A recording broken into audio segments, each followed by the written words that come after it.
Thank you for taking the time to speak with us today. Today we're talking about sleep apnea and your journey, and would love to start out just by asking you a few questions. So, Yeah. maybe tell us a little bit about yourself, your background, what you do, all of that great stuff. How old you are?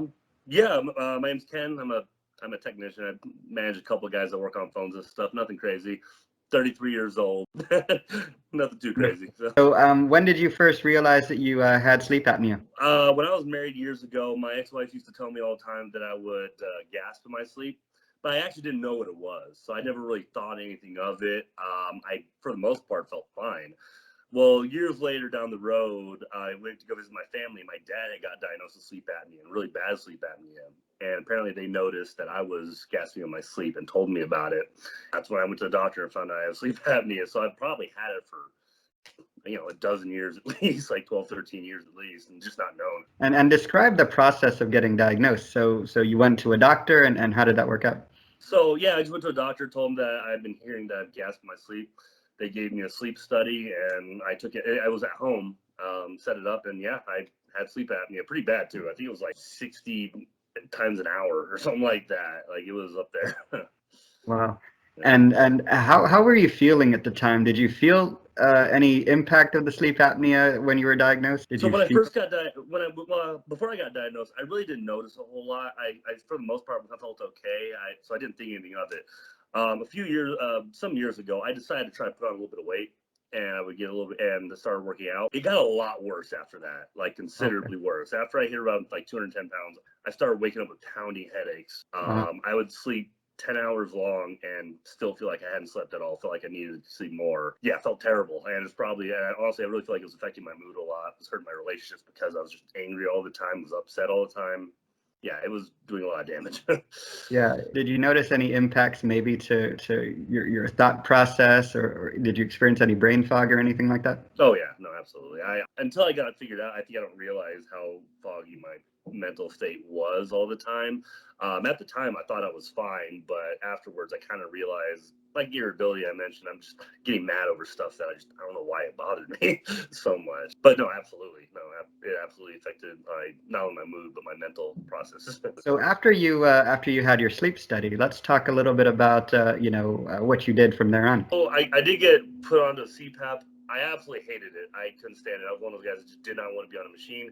So I tried everything to avoid it, and I didn't even use it for a while because I for the most part thought I felt okay. I used an elevated pillow, which I think helped a little bit. The kind of pounding headaches went away some. Still wasn't great. Eventually, I ended up getting a surgery for a deviated septum. So Great. I kind of lucked out on that one. Fantastic, fantastic. Yeah. And how long would you say it took for you to sort of, once you got the machine, to finally get the machine working right for you? Oh, it honestly took kind of a while because I kept it in the closet for a long time. I mean, I probably had the machine for over a year before I actually started really, really trying with it. I mean, I did try when I first got it for a couple weeks, and then I was just kind of like, screw this. I just put it away. But then by about a year and a half in, I was like, I really got to take care of this. So that's Yeah. when Was it a conversation that prompted it, or just sort of the symptoms, or how did it work? symptoms were starting to get a little bit worse, and I don't know. I kind of was just thinking about it. I thought I was like, I just really need to fix it. So Sure, sure. yeah. And did you get any information from anywhere on how to calibrate the machine or change things up, or change Uh, the pillow, as you mentioned? the nose pillow. Somebody gave me a recommendation. I can't even remember who it was. I think it was might have been a friend or something like that. And then the machine calibration. I just randomly saw a video of a guy messing with another machine, and I just never thought about pulling any buttons down and figured out how to get into it. And that was it. So I just saw a YouTube video of a guy doing it on another machine, Okay, and it made a big difference. So okay. So how long have you been on the machine now? about a month and a half. Month and a half. And tell us about the differences that you've noticed in your life. Been very dramatic, honestly. I just feel all around better. When I was younger, I was always a morning person. That kind of stopped after my sleep apnea got bad because I was always tired. So what were the things that scared you? First of all, hypertension runs in my family, and I wasn't trying to make it worse because I know you can have a heart attack because of this. And I mean, I'm in my 30s. I'm not trying to say die in 10 years because I just didn't use a CPAP. So I was like, yeah, I got to fix it. Or the idea that like my mental state could deteriorate from lack of deep sleep. Those were really the two things that just scared the crap out of me. Yeah, no, it's certainly serious. And, did you feel that you were supported by the doctors throughout this process? I know you mentioned that you stopped, you didn't use it for about a year Yeah. after you got it. Did you see a doctor after that, or was it Uh, just you were on your own? it would get brought up sometimes when I would go for other things. I kind of avoided talking about it, I guess, because I knew the solution was the CPAP and I didn't really want to use it. So I would talk about other things, but it would get brought up when I went for other things, but not really. I didn't really like nobody really followed up with me or anything like that. Obviously, that was put on me to check with them, and I just kind of didn't. So Yeah, until well, until like it until I takes got sick. time and energy, right? And if you don't have either, that makes it challenging. Oh yeah, absolutely. Yeah, fair enough, fair enough. Yep. And so, if you had a recommendation, or maybe more than one recommendation for folks with sleep apnea, what would they be? Don't give up on trying to get used to the machine. There's so many things that can be done. The pressure settings can be changed, masks can be changed.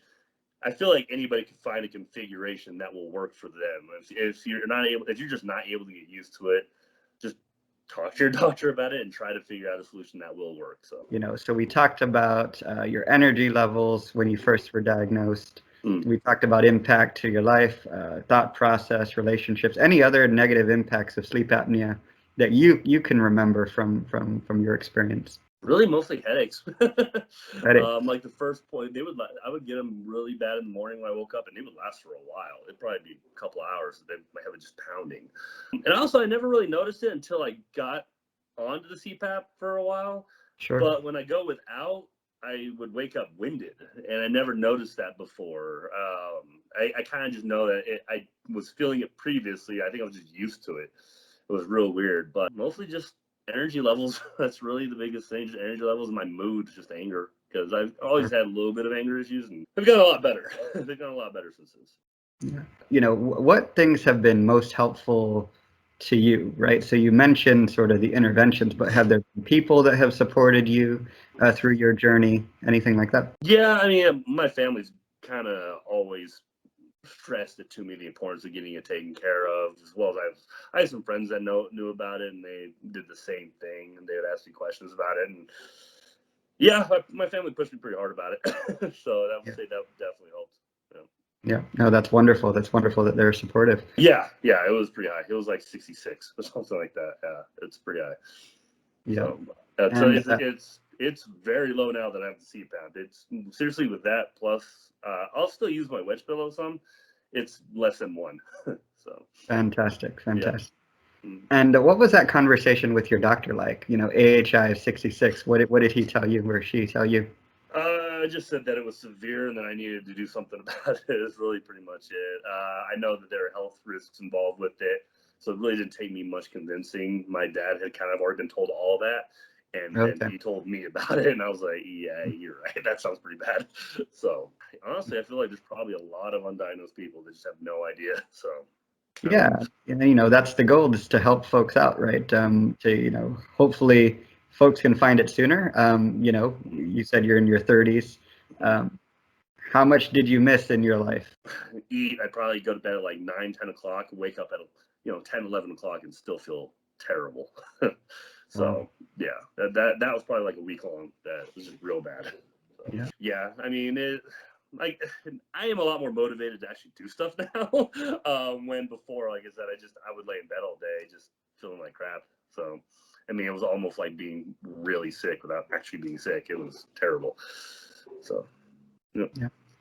No, and I understand that as well. I think a similar situation with me, right? Sort of sleeping longer than most other people do. My wife would oh get yeah. up, be productive for 3, 4 hours before I even get out of bed. Yeah, and I've And never really been like that. Even when I knew I had sleep apnea when I was younger, I still wasn't like that. It just got worse and worse until I was. yeah. And I think that, there's a confluence, right? I mean, when you're younger, you can power through things. All right, I have sleep apnea, but I've overcome it. So I appreciate you sharing your story. Hopefully, by sharing your story, it'll help someone else, right? And Yeah, maybe they find out before they're in their 30s, right?